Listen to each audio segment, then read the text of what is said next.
Ryan, hanggang kailan pa inaasahan yung dagsa ng pasahero dyan sa Manila North Port Terminal? Aga hanggang bago matapos ang pagpapalit ng taon ay inaasahan na nga ang dagsapan ng mga pasahero dito sa Manila North Port Terminal. Karamihan sa ating mga kababayan na ay hahabol sa pagpapalit ng taon.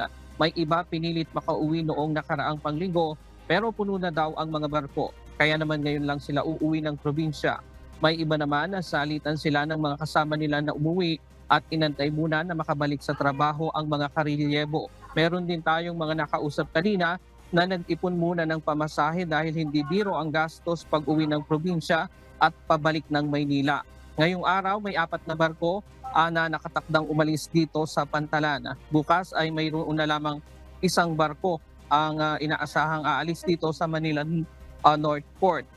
Tinatayang nasa mahigit 5,000 sa kabuuan ang dadaan ng pasahero ngayong araw dito sa Manila North Port at inaasahang bago magpalit ang taon ay mas darami pa sa darating na weekend yung mga dadaan dito. Sa ulat ng PTA kanina aga, mula December 16 hanggang kahapon, December 25, umabot na sa 1.9 million ang passenger traffic na dumaan sa mga pasahero ito na dumaan sa mga pantalan.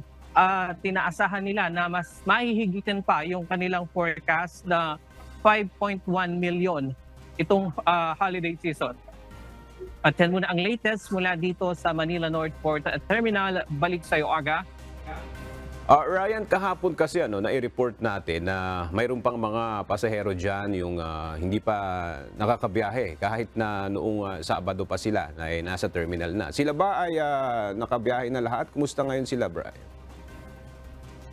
Aga, itong karamihan na nandito, mga na-move yung schedule nila. Merong mga schedule ng mas maaga sana ang kanilang biyahe. Kaya lang domino effect pa rin ito nitong bagyong Kabayan dahil yung mga barko kahapon lang na dumating dito, yung 4 na barko at kanina mayroong pangang isang na dumating.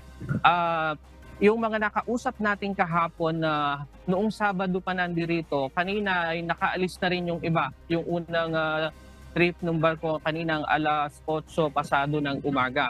Pero karamihan talaga dito, Aga, yung mga nandito sa aking likuran, mga na-move yung kanilang schedule dahil nga naantala yung mga pagdating ng mga barko dito pabalik sa Maynila. Okay, maraming salamat, Ryan Lacanlale.